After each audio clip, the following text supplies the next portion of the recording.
Jemaah Surah Al-Hidayah. Lama tak jumpa. Hablum minan nas, hablum minallah wa hablum minan nas. Hablun. Assalamualaikum warahmatullahi wabarakatuh. Waalaikumsalam. Tuan Pengurusi, Badan Keputi, Tuan Imam, Tuan Muazzin, ahli jawatan kuasa, seterusnya masyarakat kampung Senyangkang, muslimin dan muslimat, anak-anak yang tidak terkecuali, semoga berada dalam sihat walafiat, kaum ayah, ibu, semoga semua berada dalam keadaan puasa yang tenang. Saya nak tanya, apa khabar semua? Baik. Geng bowling ada malam ni? Anak muda geng bowling ada? Hablun maksudnya tali. Tali berikat kepada Allah Subhanahu Wa Taala. Bagaimana ibadat kita selama ni? Kita selama ni, kita hubungan kita dengan Allah bermula daripada kita bangun tahajud, selesaikan solat-solat sunat yang lain, dengan sahurnya, dengan ibadah yang lain, kita cemerlang, kita clear kat situ. Hebat. Doa kita, zikir kita, Al-Quran kita, dan selawat-selawat kita tidak terkecuali dengan menajat kepada Allah, minta doa apa yang kita hajat selama ni, anak-anak kita, kaum keluarga kita. Betul. Hablum minallah kita kena jelas. Tidak perlu tanpa kadang-kadang orang lama dia ada peraturan dia. Tuan yang lebih tepat, warga pencen dia dah susun waktu dia begini sampailah Allah jemput. Tapi ada satu perkara yang kita terlepas pandang, iaitu tuan cuba pandang kawan sebelah, kiri kanan, sahabat sebelah. Dia tanpa dia soleh, nampak duduk, dia cuba tengok kawan-kawan sebelah, tengok siapa di sebelah kita. Hubungan tali kita, hubungan persaudaraan kita, hablum minan nas, kawan-kawan kita. Sihat ke jiran kita? Sihat ke kawan kita? Rumah dia terbakar ke? Rumah dia ada makanan ke? Selama ni kita terlepas pandang. Sebab baru ni saya ada satu artikel legal di grup WhatsApp menyentuh hati saya yang saya kongsikan kepada tuan-tuan. Ketika itu dia berada di satu masjid. Tuan-tuan nyayat haji juga. Saya bawakan santai begitu je lah.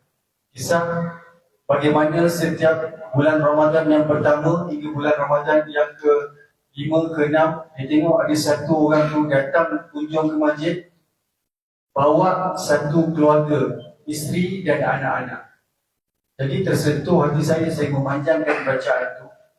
Bila baca sampai habis, saya sepak, saya tersentuh, dan malam ni saya nak bawa cerita. Sebab tu ada kaitan dia, hablum minallah wa hablum minan nas. Berjaga-jaga tuan-tuan. Kita ni kadang-kadang terlepas pandang. Apa dia? Sampai hari yang keempat, kalau tak silap saya, hari kelima, ngarang tu cerita, dia bertanya kepada saudara tu, nama siapa, apa khabar, tinggal di mana. Wajah dia agak kusut.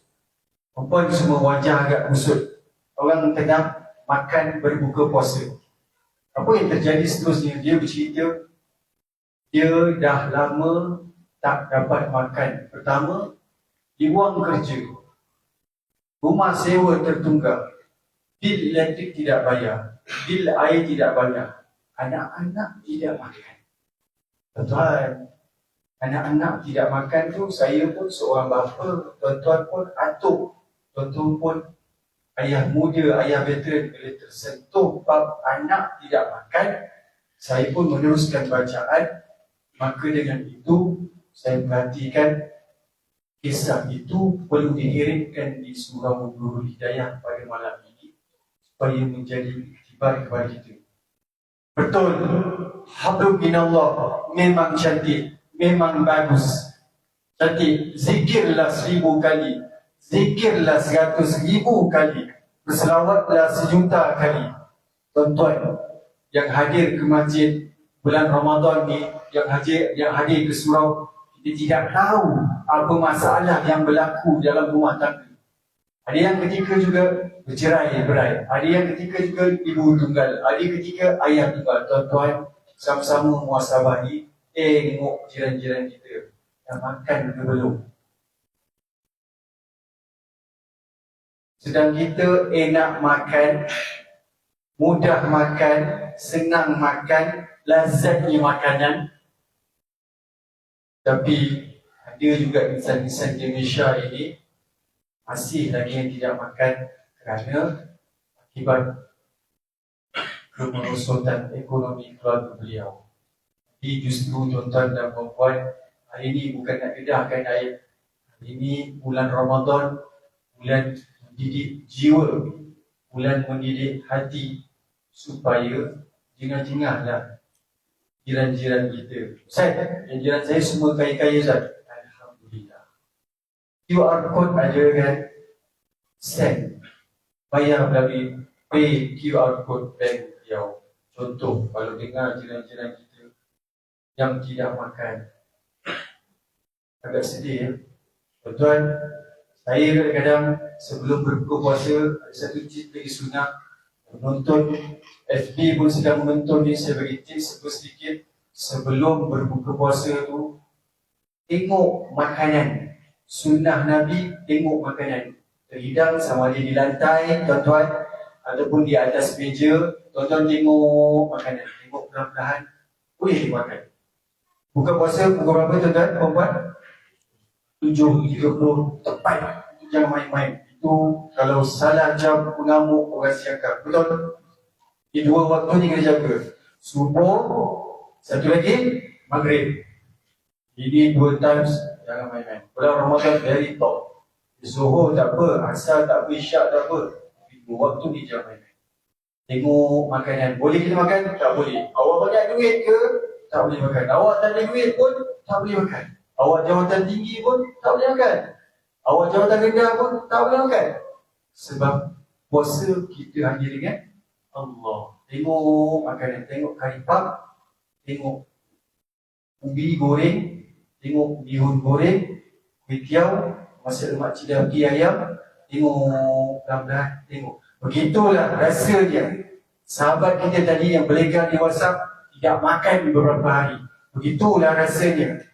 Berbaki beberapa minit, kita tidak sabar-sabar lagi. Itulah rasanya, kaifiat di bulan puasa diadakan. Kalau tidak, termasuk saya, sedikit pun tidak rasa belas ihsan, tidak rasa kasihan. Kerana selama ini poket kita penuh saja, tuan-tuan, puan-puan. Betul? Poket kita penuh saja, bank kita cukup duit. Tapi sebab kita kata, hablum minallah, kita lepas hablum minannas. Kita sombong kadang-kadang dengan adik-adik. Kita sombong dengan masyarakat. Kita sombong dengan jiran-jiran kita. Sudah-sudah dan tuan-tuan, Ramadan silai berganti. Depan saya ni kebanyakannya bau-bau tanah. Ataupun yang adik-adik baru nak hidup, kasihan dah. Kasihan, buang-buang sifat-sifat kikir negatif kita. Satu tumpuk yang telah lama melekat dalam hati, iaitu dinamakan EGO, ego/sombong. Supaya malam ini dapat manfaat, tuan-tuan, jangan ada duit kita sombong bermegah. Kita ingat ramai lagi orang yang tidak makan.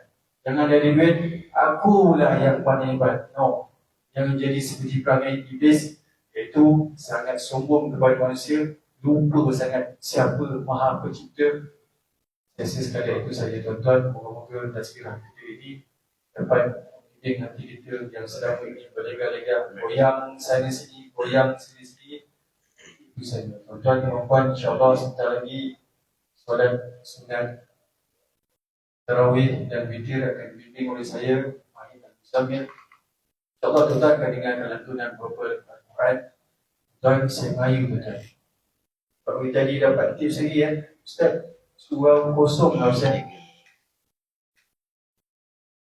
Ustaz, surau kosong lah Ustaz. Ustaz, dah parakan orang dah bangun Ustaz.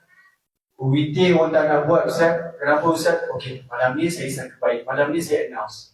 Tuan-tuan, puan-puan, solat sunat tarawih, rehat-rehat nama ni. Tuan-tuan kalau tak larat, puan-puan tak larat, duduk. Berani?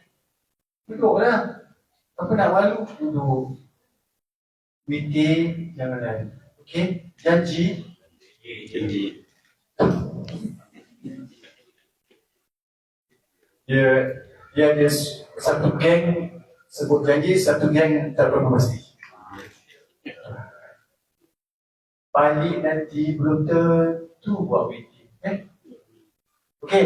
Okey ya, sama-sama. Jangan takut tuan-tuan. Saya tak habis satu juzuk. Jangan takut. Quran ni bukan untuk ditakutkan. Quran ni untuk dibaca dengar. Bulan turunnya Al-Quran. Hada billahi taufiq wal hidayah. Assalamualaikum warahmatullahi wabarakatuh.